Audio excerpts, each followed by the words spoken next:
We focus on history, culture, religion, art, social, and philosophy of Nusantara. Here, in the presence of Nusantara, we were made to be forgotten about the goodness of ourselves. Because negativity seems to be more interesting for us. Now, I'm Sutoyo Raharto and friends, assist you, to remind you, to awaken you that we still can find the gems of Nusantara. They are the great sights of Nusantara.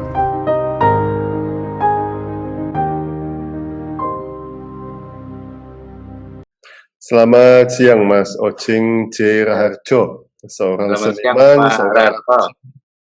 seorang pekerja film. Ya. Mas, rakyat selalu menjadi topik dalam karya Anda, Mas. Mas Ocing, apa yang istimewa tentang rakyat di dalam ide dan imajinasi Anda, Mas? Silakan. Saya itu bagian dari rakyat dan saya adalah rakyat. Dan ketika bicara masalah rakyat, saya bicara tentang diri saya dan manusia yang lain. Jadi, kenapa menjadi sumber inspirasi saya dalam setiap berkarya? Karena yang saya lakukan, yang saya tulis, yang saya mainkan itu dekat dengan apa yang saya alami sendiri. Misalnya di lingkungan keluarga, saya punya inspirasi ketika masa kecil sebagai rakyat, sebagai manusia. Di sekolah juga punya inspirasi berinteraksi dengan siapapun ya, teman kuliah, teman sekolah dulu. Dan ketika saya di pasar, saya ketemu dengan banyak sekali orang-orang di sana, rakyat yang di sana itu menjadi sumber inspirasi. Misalnya saya tiba-tiba minggu pagi main di pasar Beringharjo, saya ketemu buruh gendong yang usianya sudah 60 tahun. Nah itu kan sangat artistik dan itu ketika saya melihat itu kan saya orangnya suka terenyuh Pak. Jadi akan lebih cepat itu muncul inspirasi ketika saya di rumah, saya buka laptop tiba saya tulis dapat ide. Dan ketika saya di rumah sakit, saya ketemu dengan pasien yang didorong melintasi saya, itu juga menjadi sumber inspirasi. Dan ketika saya dolan-dolan di tempat wisata ada pengemis yang minta-minta, itu menjadi inspirasi bagaimana saya bayangkan seandainya saya punya keluarga seperti itu. Bagaimana dia memperjuangkan hidupnya, menutup rasa malunya dengan berjuang seperti itu. Jadi ide itu nggak pernah habis Pak. Melihat, merasakan apa yang saya alami sendiri, baik langsung maupun tidak langsung ketika saya membaca sebuah koran atau media online atau cetak, atau ketika saya bertemu teman dia sharing, curhat, itu menjadi inspirasi saya gitu. Jadi kalau dijelaskan ini bisa 1 jam cuma jelasin apa sih, kenapa sih kok bisa menjadi inspirasi itu Pak. Loh, nah Anda pulang, Anda ketik, itu menjadi satu naskah, atau satu cerita, atau satu percakapan, atau bagaimana? Bisa menjadi inspirasi menjadi pemain Pak ya, karena memang saya memang passionnya di aktoran Pak. Tapi saya juga nulis, dan saya juga menyutradari sebuah teater maupun suatu produksi film. Gitu. Jadi bisa menjadi inspirasi, bisa menjadi itu menjadi cerita yang memang saya tulis.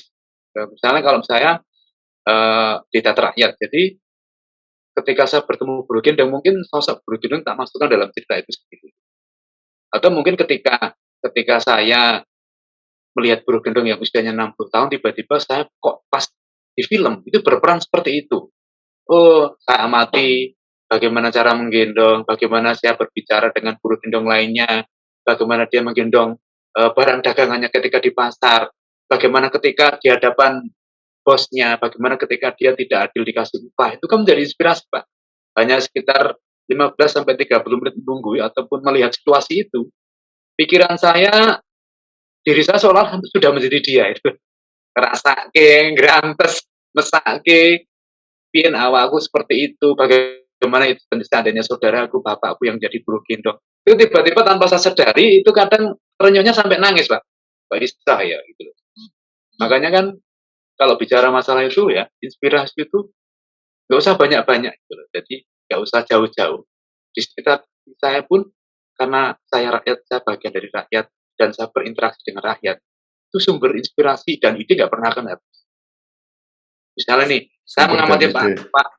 Pak Harto sebagai pengusaha lah. Bagaimana ketika saya melihat konten-kontennya Pak Harto, oh pengusaha itu seperti itu, oh gayanya berbicara seperti itu menjadi inspirasi saya menjadi seorang pemain, Pak. Kalau saya tidak belajar itu kan nggak mungkin saya memerankan sesuatu yang saya tidak tahu. Gitu. Dan Ah, Pak Harto kan juga bagian dari rakyat itu sendiri. iya, iya, iya. Nah, Gitu, Pak. sangat sangat beruntung sekali Anda hidup di sebuah kerajaan. Ya, ya. Ya. Apakah pernah menulis tentang pemeran-pemeran atau merasakan, oh, mungkin saya jadi pangeran atau saya jadi putri, putra, atau mungkin bahkan jadi sebuah raja, seorang raja. Pernah memikirkan atau hanya fokusnya pada rakyat-rakyat saja?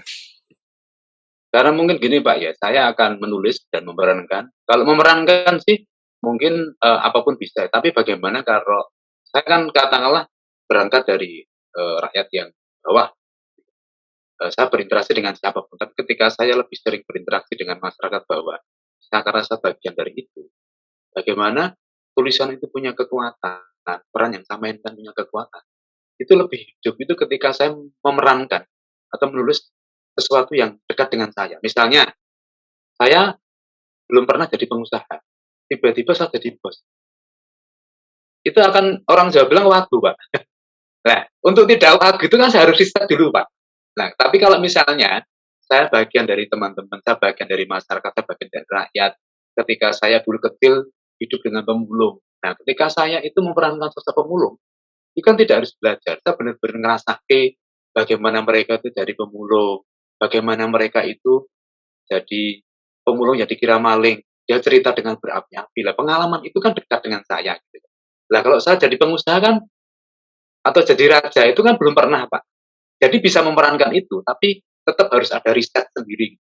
Oh, karakternya seperti ini, cara jalannya, cara apa namanya, berbicaranya, gestur tubuhnya seperti apa, dan ini butuh waktu. Tapi kalau misalnya saya memerankan sesuatu yang saya alami sendiri, itu perlu riset, tapi kan tidak terlalu apa ya banyak, tidak terlalu panjang, tidak terlalu lama untuk riset itu sendiri. Ya, ya, Dan memang ketika saya sebagai aktor, apapun saya riset, Pak.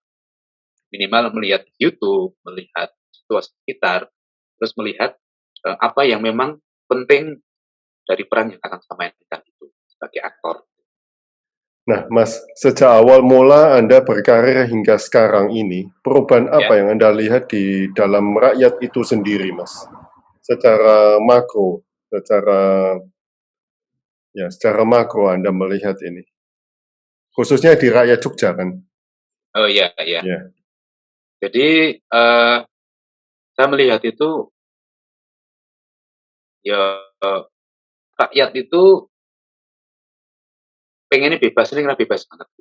Jadi tetap tetap menghargai, menghormati keputusan dari aparat, terus pejabat, Raja Yogyakarta ketika membuat suatu keputusan. Gitu. Meskipun meskipun ya jeneng rakyat Pak ya, budaya angkringan itu kan budaya gerenengan tuh. Nah, apapun yang menjadi keputusan, kebijakan raja, itu kan menjadi gundelan dan gerenengan orang-orang yang di sekitar kita, yang rakyat itu sendiri. Jadi, bagaimana saya melihat itu bahwa fenomena yang sekarang itu, orang Jawa kan ya di depan Pak, tapi mburine ora. Jadi seperti itu. Ketika di hadapan mungkin atasan, di hadapan aparat, di hadapan orang yang punya tanggung kekuasaan, itu iya gitu loh. Ya, tapi kenapa banyak angkringan? Ya itu tempat untuk curhat, Pak. Oh, Untuk yang gitu. dan di Jogja itu kan banyak sekali tempat-tempat nongkrong anak muda pemuda itu kan itu, Pak. Jadi susah, Pak. Ketika ya di depan tapi kadang berundel di belakang. Nah, bagi saya ketika sering dolan itu menjadi sumber inspirasi salah satunya dengan menulis naskah. Saya mempelajari karakter angkringan seperti apa. Jadi ketika saya memerankan toko angkringan pun itu juga bisa, oh cara seperti itu, ngestokin gelas seperti apa. Gitu. Jadi intinya bahwa yang terjadi seperti itu, Pak. Misalnya nih daya lockdown ini ya, Pak. Ya, Misalnya ya, ya. dari atas lockdown, tiba-tiba wis itu karena aku rasa ngeragati. Nah, rakyat ya iya aja, tapi banyak suara-suara yang ya itu Pak, karena budaya-budaya Jawa itu ya betul-betul dia ya di hati. Akhirnya muncul di ranah-ranah apa ya Pak? Di ranah-ranah publik. Oh, berarti budaya angkringan itu memang aspirasi rakyat ya, Mas, kalau Iya, Anda lihat ya? iya. Jadi Oke. kalau suatu saat ya nanti ya kalau misalnya Pak Harto di Jogja saya temani itu dengan yang ngangkring itu banyak sekali Pak dari mahasiswa, dari mungkin pejabat yang merakyat, dari ojol, dari tukang becak dan sebagainya ngumpul di situ Pak. Jadi obrolan macam-macam gitu loh. Nah bagi saya sebagai seorang pekerja seni ya, itu kan sumber inspirasi. Jadi cuma dia merasakan, melihat itu sudah banyak ide yang muncul di kepala. Gitu. Jadi ya makanya nyambung yang tadi Pak, kenapa kok, apakah saya pernah memerankan raja? Pengen Pak. Tapi ketika saya lebih hidup, itu menulis sesuatu. Misalnya gini, saya pernah menulis naskah bahwa, oh ada sosok, misalnya tokoh pangeran yang memperistri sosok desa.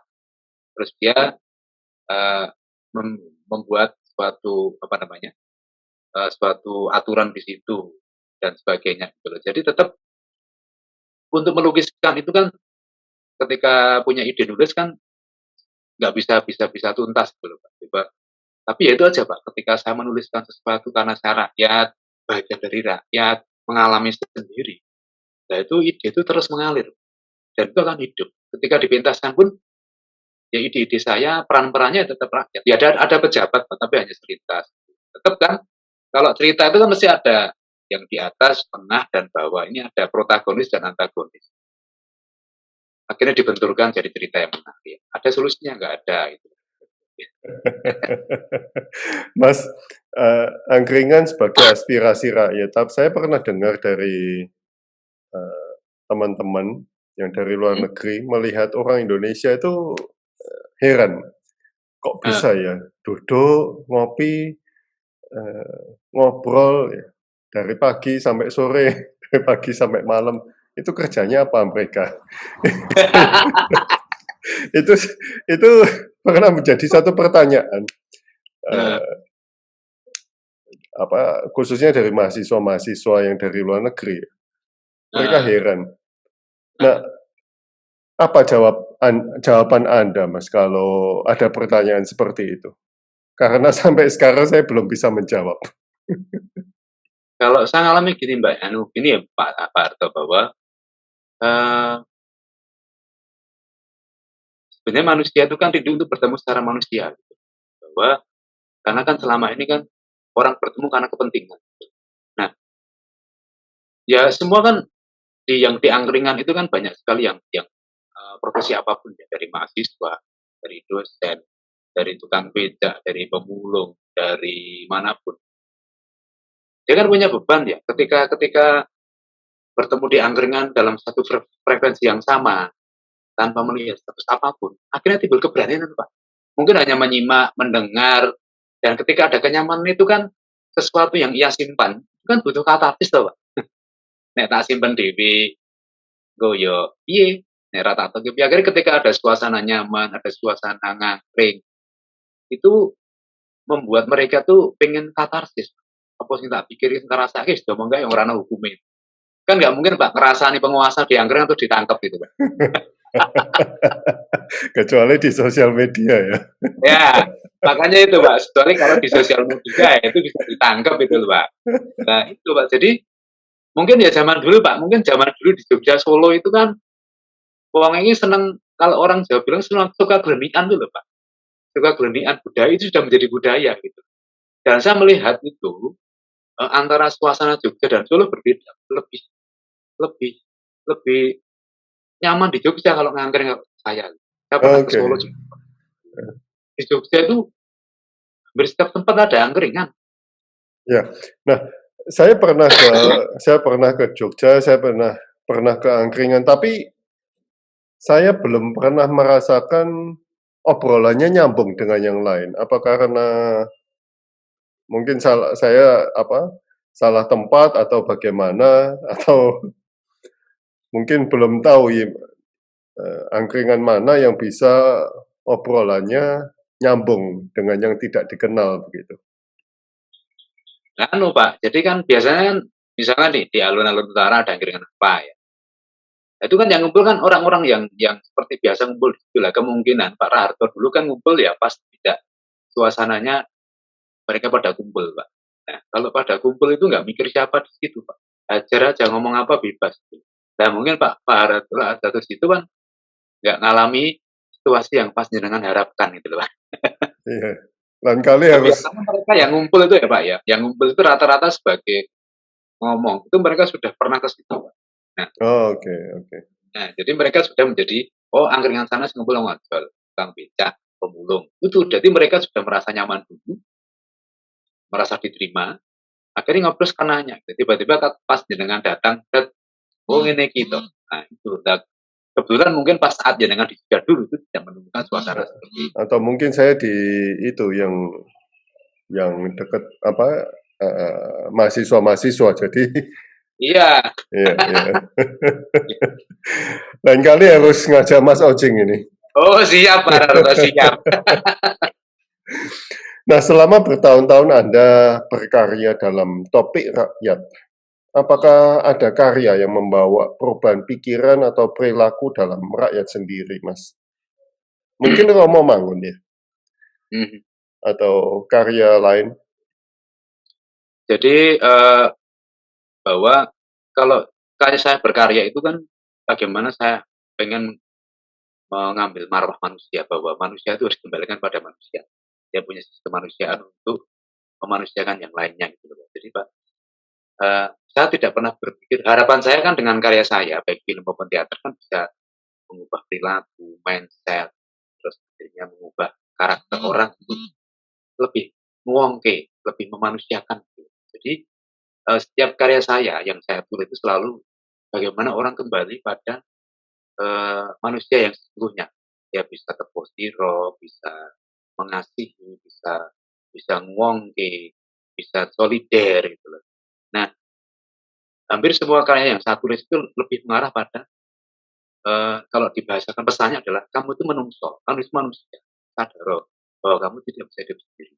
Solidero toh, kamu solider di masyarakat. Nah, dalam konteks rakyat, kamu sebagai rakyat harus peduli pada rakyat. Jadi, jangan sampai kamu tidak peduli. Nah, sekarang ini kan ya memang sulit toh Pak, karena budaya lebih gadget, lebih pada orang lebih senang bertemu dengan HP-nya daripada manusianya gitu. Kalau kita kan karena jauh Pak ya, seperti ini. Iya, iya, iya. Jadi itu Pak, jadi ya itu harapan saya dengan karya orang bisa minimal gini Pak, ketika saya berkarya, orang gelisah untuk merenung. Oh betul ini. Apa ya sih? Jadi minimal dia membuat dia gelisah akhirnya merenung. Masalah berubah atau tidak itu ya tergantung individu itu sendiri. Tapi harapan saya dengan karya itu bisa menyadarkan bahwa kamu itu manusia, ya berlakulah sebagai manusia. Gitu. Nah, Mas, cara apa yang paling mudah untuk memimpin atau mengedukasi rakyat, khususnya Jawa Tengah atau Jogja? Nah, ini nek kan ini bingung jawab apa ya.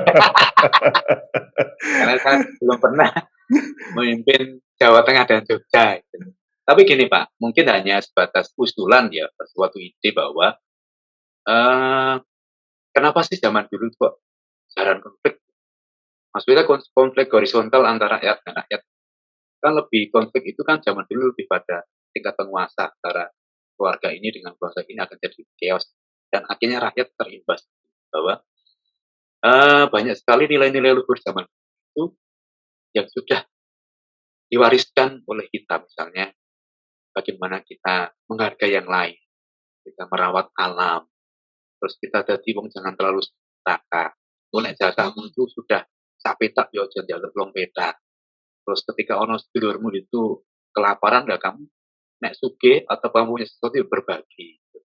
Jadi paling tidak zaman dulu itu kemungkinan nggak punya uang pun nggak masalah karena kan di dalam suatu komunitas, satu desa itu kan rasanya masih ada Pak.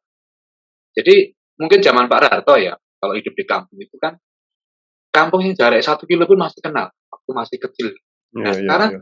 tetangga satu RT pun kadang tidak ada yang kenal, karena Mhm. sudah, sudah hilang rasa-rasa seperti itu, Pak. Jadi paling tidak itu bagaimana kita bukan mundur ya, tapi paling tidak nilai-nilai luhur zaman dulu itu diterapkan sekarang. Oh, nek misalnya karo wong tua ya ngaji, kita menghormati. Kalau orang yang lebih tua kita tetap mengongke.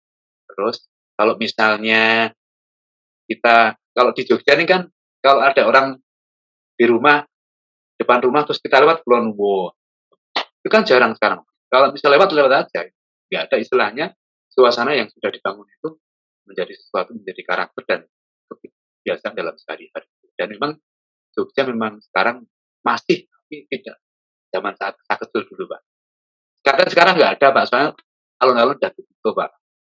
Oh, Jadi suasana-suasana apa namanya bergaul dengan ala-ala rakyat juga, apalagi ditambah COVID seperti ini, sangat tidak mungkin. iya, iya, iya. Nah, Mas, eee, kembali ke tadi angkringan sebagai tempat aspirasi rakyat. Janjane sebetulnya itu kan, yang dikritik kan tahu juga, Mas, Ya, ya. iya kan? Tapi itu memang dibebaskan, Mas, ya? Mana, Pak? Memang dibebaskan? Ya karena ruang publik, Pak. Nah, ruang publik gitu. Yang penting kan tidak menghujat, dalam arti itu di depan, misalnya kita menghujat di perapatan kantor pos ya jelas ditangkap, Pak. Tapi kalau di Oh, dalam angkringan nggak mungkin, Pak. oke, oke. Obrolan bebas saja, Pak.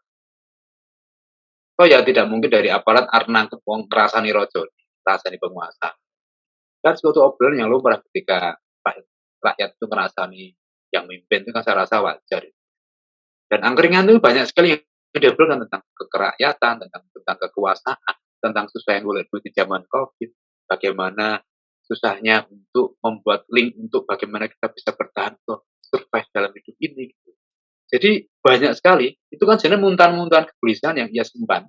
Tiba-tiba ketika suasana nyaman, ketemu kenal 1 2 orang, itu akhirnya ngomong aja, Pak. Nggak ada perdebatan yang kadang membuat orang di situ ribut, Pak. Itu tapi jarang.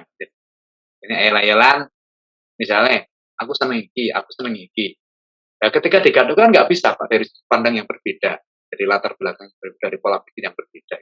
Itu kadang seperti itu ada, Pak. Ayel-ayelan dengan orang yang berbeda mindset ataupun Tapi, pandangan. Mas Ojing kelahiran tahun berapa?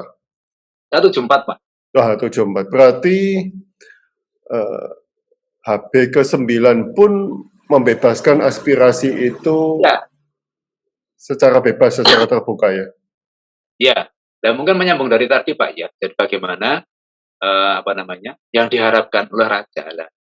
Rakyat Jogja itu masih memegang bahwa sosok HB9, ayah dari HB10 sosok yang luar biasa. Bahwa sosok pemimpin itu harus melayani, harus merakyat.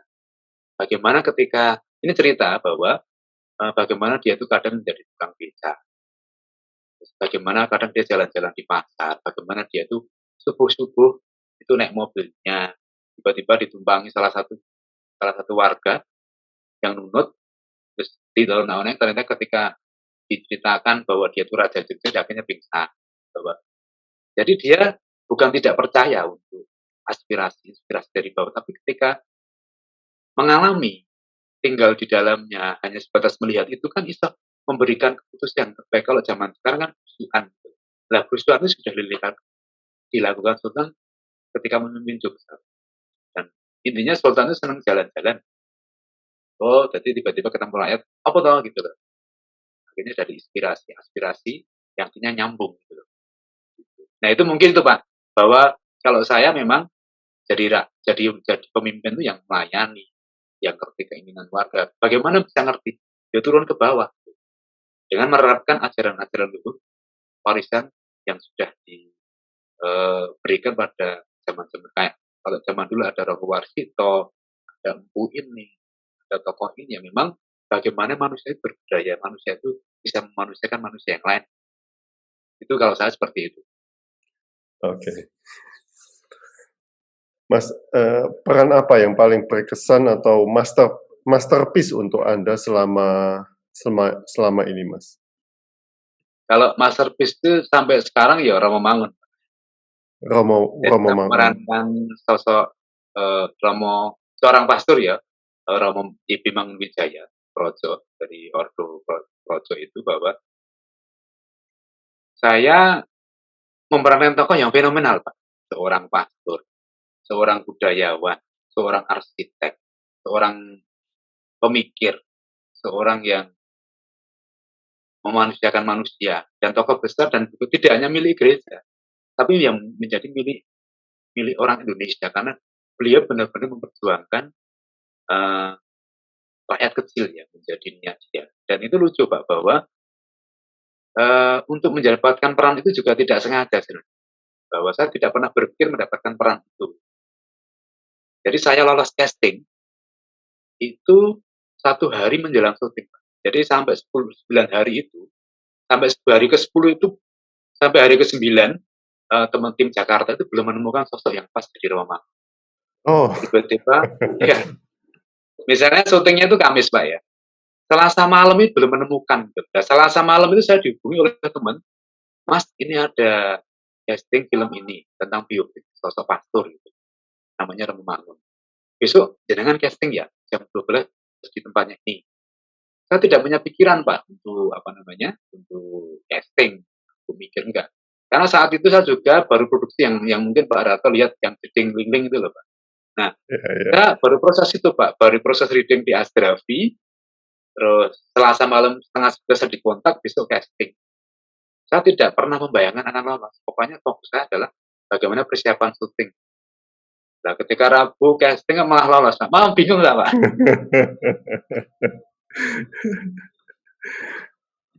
Jadi syutingnya setelah lolos itu kan besok saya langsung syuting, Pak. Jam 6 harus unlock. Jam 6 pagi sampai 12 syuting sampai 12 hari, Pak. Saya saat itu sudah kebagian 9 hari. 9 hari saya syuting. Jadi saya ngapal juga di lokasi. Sudah tidak berpikir teknis, Pak. Karena kalau membangun itu kan lebih cenderung ke bawah, Pak. Dan saya mengalami itu. Dan saya kan mengalami membangun dalam arti mengenal membangun juga sudah lama. Oh, oke. Saya mengenal bukunya, belum pernah bertemu langsung ya. Mengenal bukunya, sangmanya dan sebagainya. Saya juga sok nyekar di makamnya di Kendungan Jalan Kalurang. Kalau misalnya dimanapun tempat yang ada bangunan yang membuat membangun, saya juga mengagumi saat itu dan sebagainya. Jadi secara tidak langsung dari tahun 94 akhirnya saya dapat peran tahun 2020 itu sudah kayak riset secara tidak langsung Pak. Iya. Kadang kalau pas saya mumet dolan ke makam Romangun tak ajak ngobrol kuburannya, kan orang-orang yang enggak anu Pak. Enggak jelas loh. Nah, itu Pak. Jadi Romo Mangun itu yang bisa mengangkat saya. Sosok yang menjadi inspirasi saya, sosok yang bisa membuat saya itu menjadi lebih memanusiakan manusia. Saya mengenal istilahnya memanusiakan manusia juga dari beliau Romo Mangun. Nah, saat itu saya juga dulu pernah bercita-cita jadi Romo, tapi gagal. Nah, kok ini malah langsung jadi Romo, Pak? Langsung ya? Langsung. Jadi benar-benar sampai sekarang punya bukan ojing, Pak. Setiap orang ketemu, enggak Romo, jadi sudah melekat banget gitu. Oh. Jadi ada orang bilang, wah, ini replikane Romo Mangun. Oh, gitu. Mangun ada di dalam diri kamu.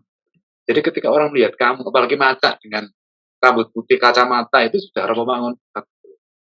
Oh, Itu yang memang fenomenal, Pak. Dan itu kayak saya sebagai pemain itu kayak dunggah gitu. Nah, iya.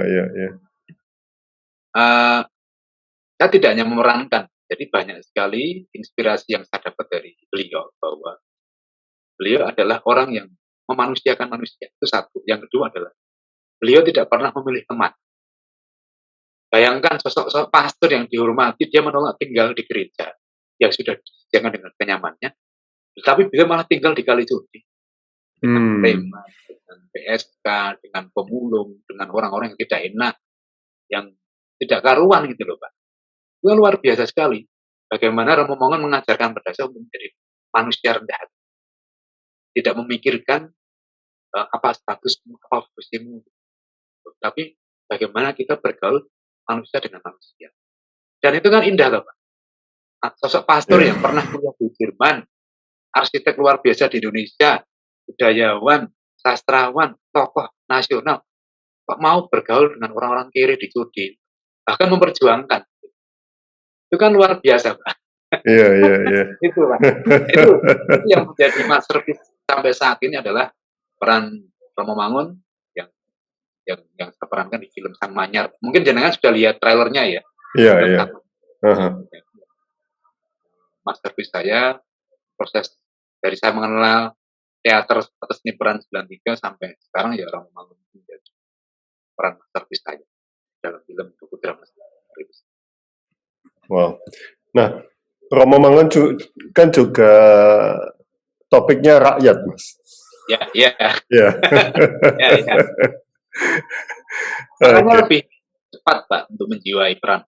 Jadi saya tidak berteknik. Intinya bagaimana saya adalah Romo Mangun. Itu yang saya suggest. Wow. Saya adalah Romo. Wow. Jadi teknik acting seperti apa saya tidak mikir. Yang penting saya hafal dialog, Pak.